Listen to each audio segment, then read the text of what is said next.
Good morning, and welcome to the Mental Breakdown. I'm Dr. Berney Wilkinson. I'm Dr. Richard Marshall. And today's podcast is all about the role of assumptions in our relationships.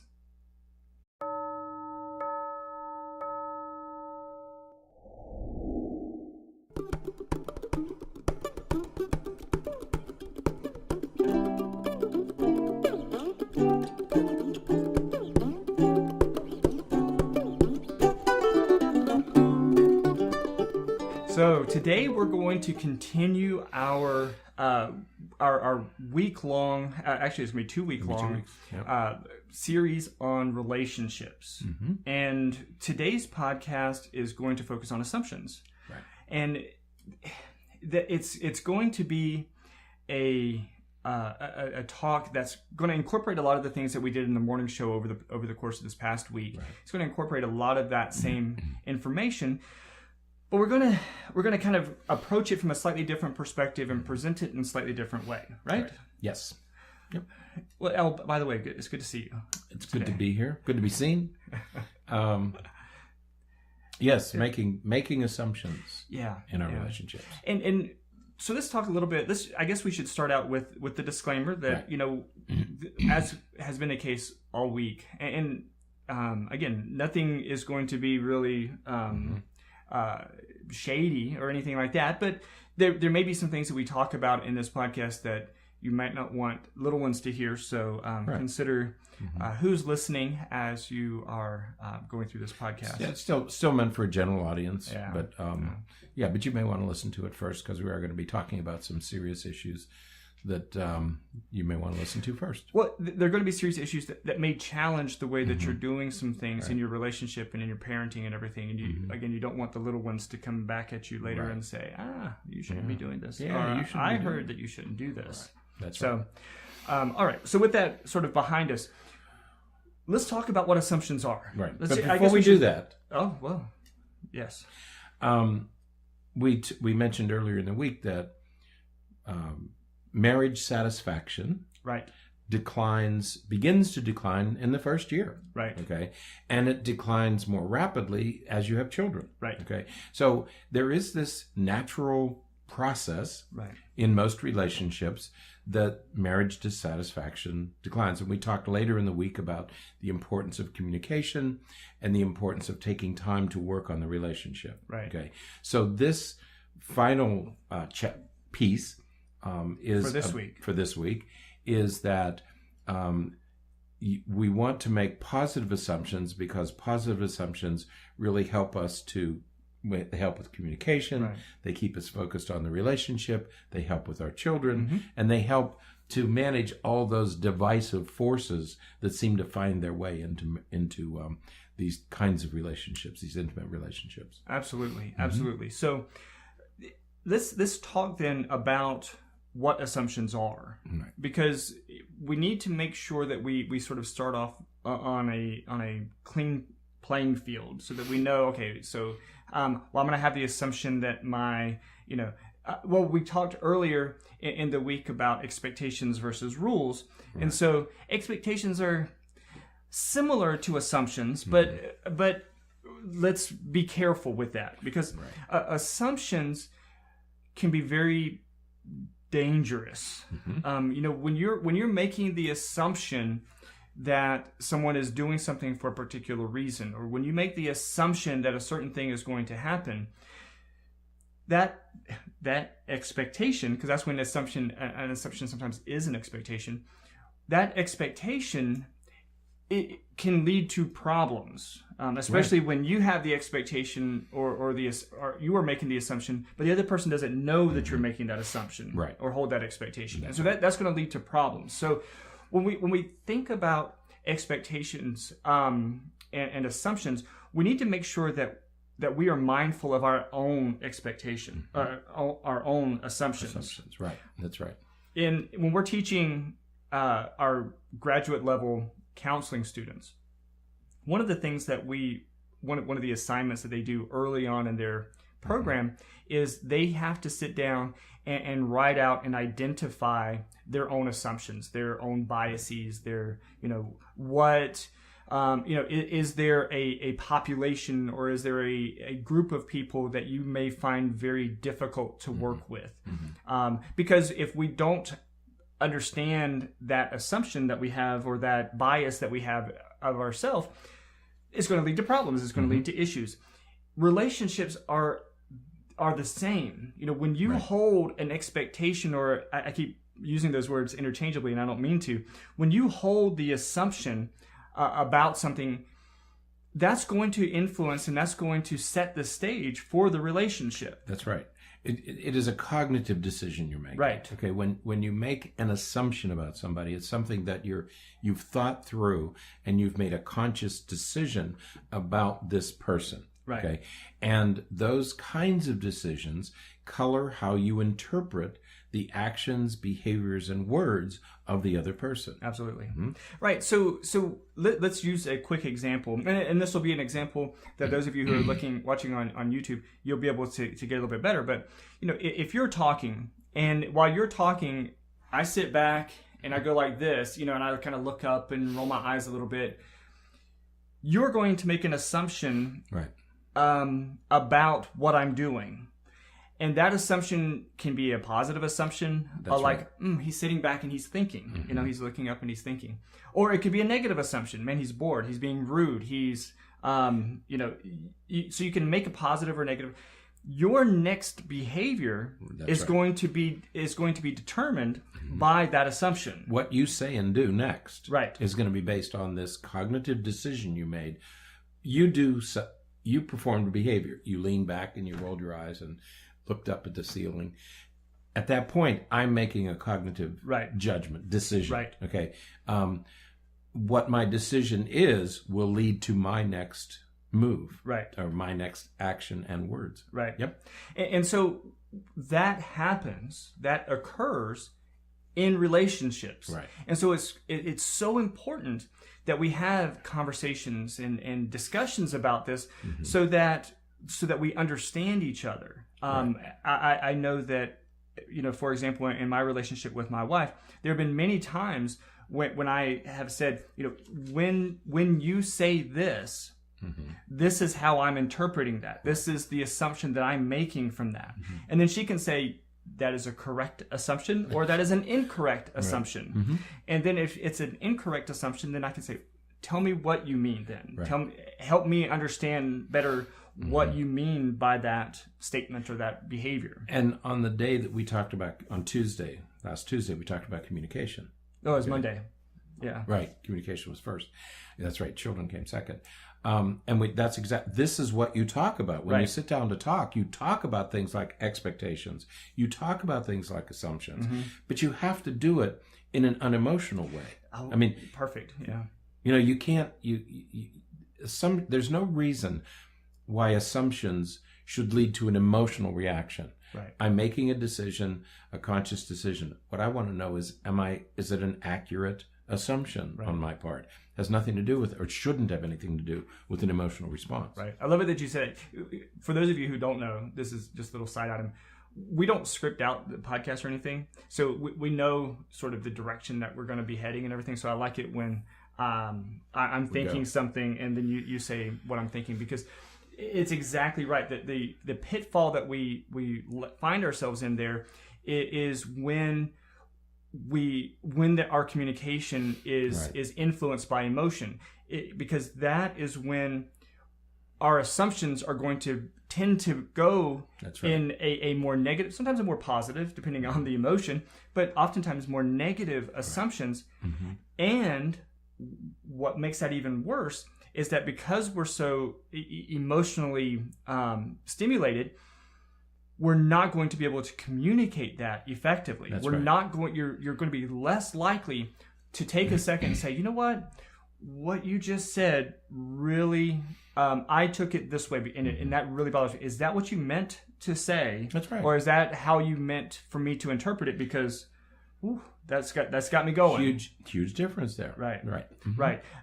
On the other hand, when we're emotional and everything, we're gonna respond back, and we're going to most likely say something that's going to be hurtful and damaging to the other person, and it's just going to continue to escalate the conflict. That's right. Once emotions come into play, somebody is going to become defensive. Right. I mean, it's just a normal biological reaction is that somebody will become defensive.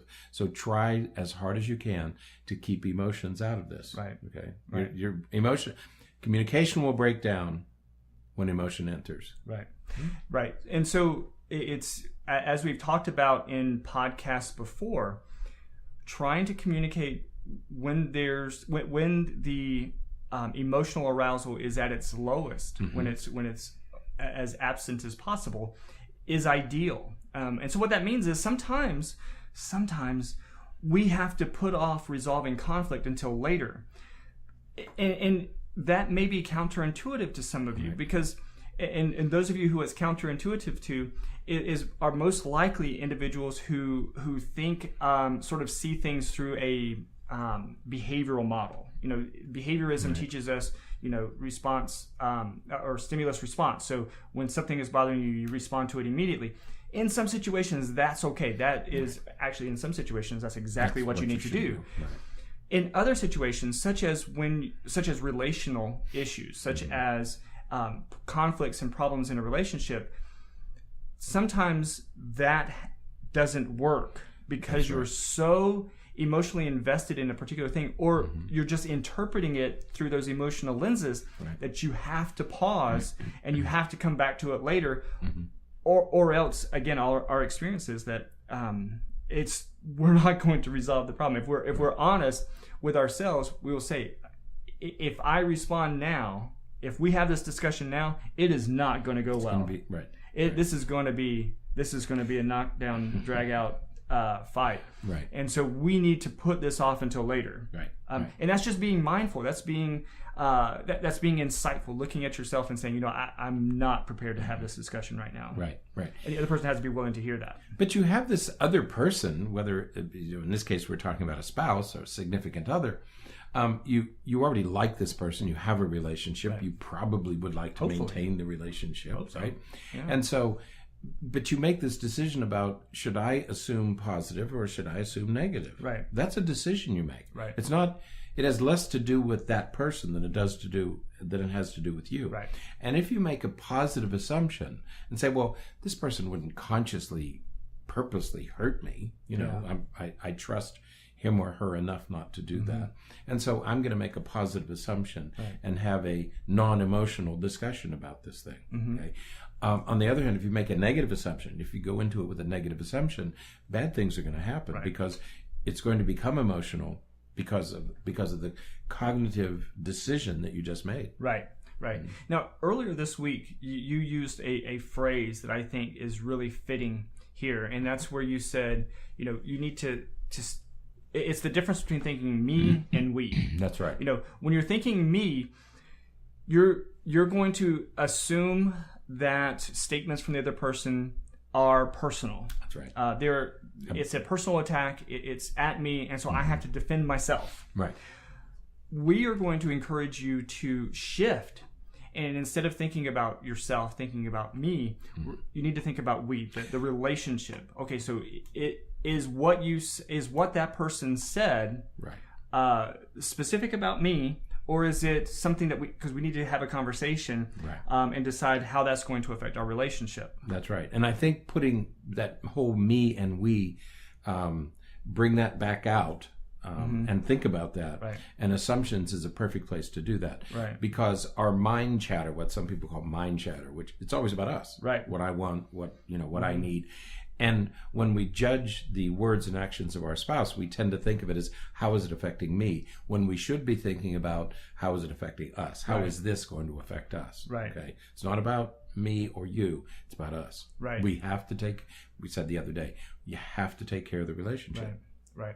Yeah. So this, I want to use a quick example where I think that this comes into play that we hear very often.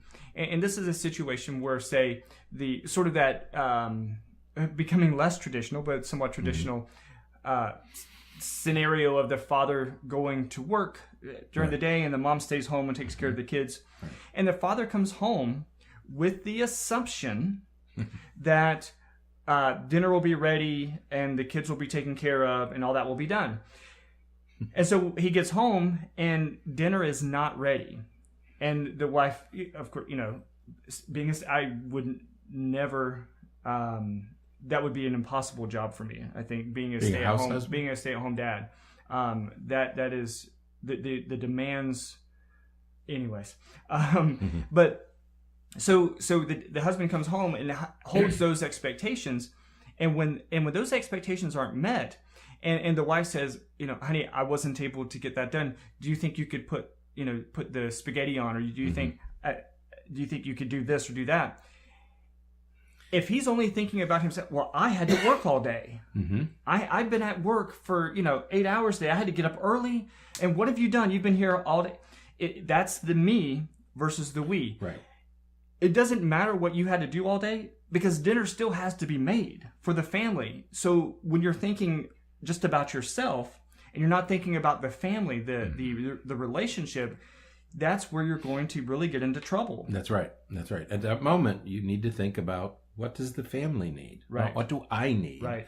Because we've all had a difficult day. Your day hasn't been any more difficult.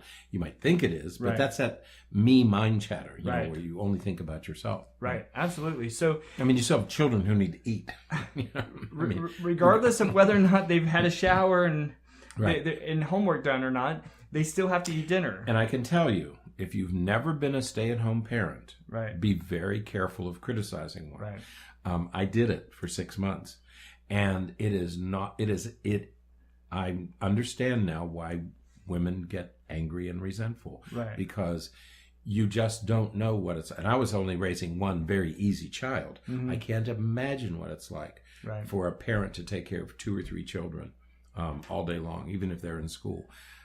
It's an extraordinarily difficult job. Yeah. And so be very careful about the assumptions that you make if the house isn't clean, or the wife hasn't taken off her pajamas for the day. There might be a good reason for that. Right. So be very, very careful about what assumptions you make. Right. Absolutely. So but it's that it's that tendency that we're really talking about today. That's right. Because we all do that. We all sort of at whether it's when we're on our way home or when we get up for the day or whatever the case may be, we hold these assumptions, and then when those assumptions aren't met, aren't completed, then we have this tendency to think, okay, how is that going to affect me? That's right. And we need to be careful of that. And we have these expectations. They're not met. And if your expectations aren't met, you tend to make a negative assumption about the other person. Right. It's a natural tendency. We know, So, but you have to fight these natural tendencies if you want to keep your relationship intact. Yeah, and this is just as another quick example. We hear this in couples counseling, where the husband or the wife, one or the other, will say, when we get into these discussions, he always says this just to make me mad. And he knows it makes me mad. He knows it, so he just does it just to make me mad. And I can't help but think, why? You're making the assumption that he's doing it just to make you mad. Why would he want to make you mad? Now, that may be a correct assumption, but why begin with that assumption? Again, going back to the idea of communicating that, honey, when you say that, it really makes me mad. Right. Is that your intent? Right. Because that's your intent, you succeeded. And you're good at it. It might be. It may be. But then you need to have one of those long conversations. That's another conversation. Quiet, unemotional conversations. Absolutely. So when we think about these kinds of emotions, it's so important that we keep our emotions in check, that we hold on to the idea that we're working together as a team, whether it's a husband and wife, or a partnership in that way, or it's involving the kids. We make assumptions about our kids all the time. That's right. He just does that just to make me mad. He knows that that's the rule, but he breaks that rule on purpose just to make me upset. Just to get a rise out of me. He takes his time just so that we'll be late. Why? Why would the kid do that? Right. So we gotta keep those assumptions in check. We gotta be careful of that. When we make negative emotions have a clear line to making to problems, to negative thoughts, to negative attributions, and so we have to be careful of that, because as soon as we start having negative perspectives of others, that's going to lead to us.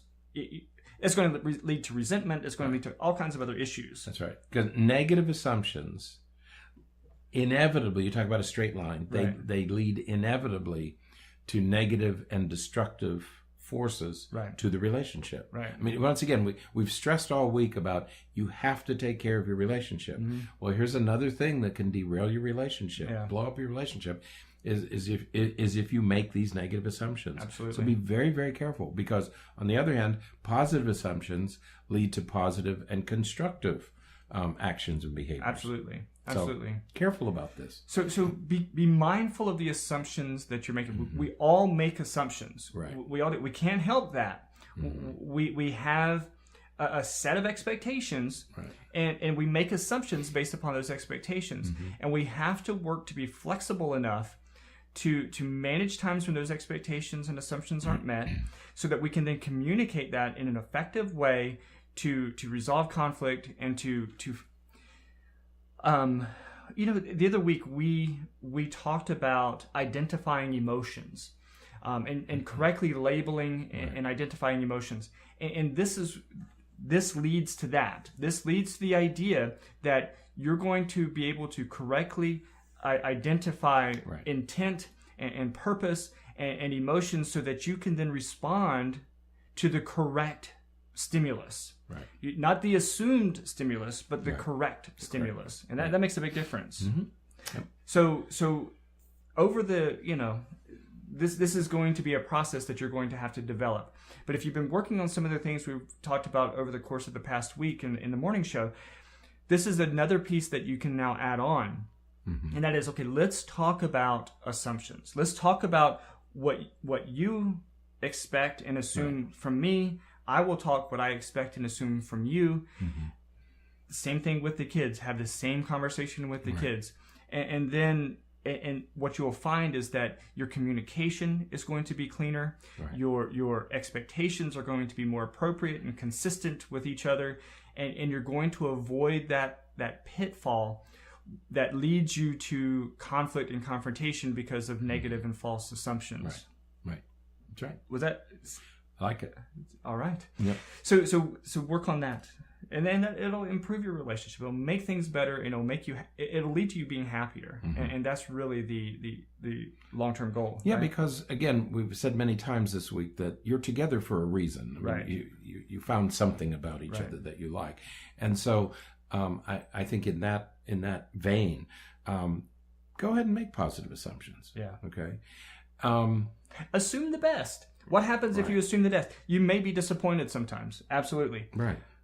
But if that's the worst that could happen, I'll take that over making negative assumptions and negatively affecting relationships. I would rather be wrong about a positive assumption rather than assuming the negative. Right. Because assuming the negative is going to lead to destructive influences in the relationship. It never leads to resolution. No, you can't go negative and expect a positive result. Right. I mean, it just doesn't happen. Yeah. So, so good advice here. Good week. Yeah. So, all right, and so that wraps it up for today. Next week we're gonna continue this series on relationships. We're gonna talk about more challenging things next week. As we've gone through this week, I had this recurring thought, and that was that we've given some advice about communication and about assumptions. If you're to a point in your relationship where you're thinking, I can't make a positive assumption, we can't communicate, I'm done trying to do nice things for him or for her. If you find yourself saying that, then we encourage you to listen in next week. Because next week we're going to talk about what happens when it does break down, when it maybe is too late to try to resurrect or revive a relationship. And that's going to be what we talk about next week. Yeah. Next week is going to be a challenging week. And the disclaimer that we had at the beginning of each show this week is really going to hold true next week. Because when you think about those things, and you think about intimacy, how do you handle it if one of you have the expectation and assumption of physical intimacy, and the other doesn't? How do you handle that? How do you resolve that issue? Right. Because that's surprisingly more and more of an issue. There are so many finances, right? Children, intimacy. The way the house operates. Right. There are so many ways that relationships can get derailed, right? And we want to talk about this next week. Again, we mentioned the Jewish tradition of Shabbat or Shabbos. And the Jewish faith also has a way for couples to uncouple, because they recognize that it's not always going to work, but it doesn't always have to be destructive and damaging. Right. So we want to talk about those issues next week. So it is going to be a little more serious. Yeah. The topics are going to be a little more serious, but we hope you tune in, especially if you feel that you can't do some of these things to keep your relationship alive. Right. So tune in next week.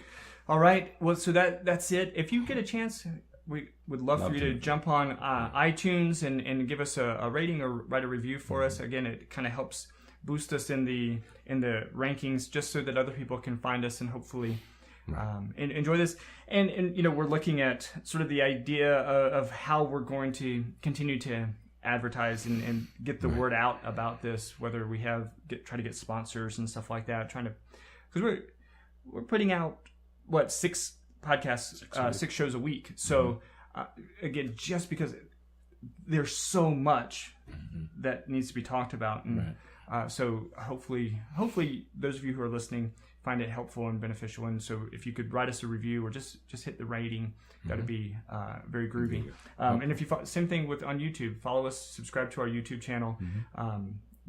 Every podcast we're putting out on YouTube, so it's all available there too. Yep. So, all right, and write to us if you have questions. Yeah. That'd be great too. Love to hear from you. Yeah. Yep. So, all right. So until next week, have a great weekend, and stay happy.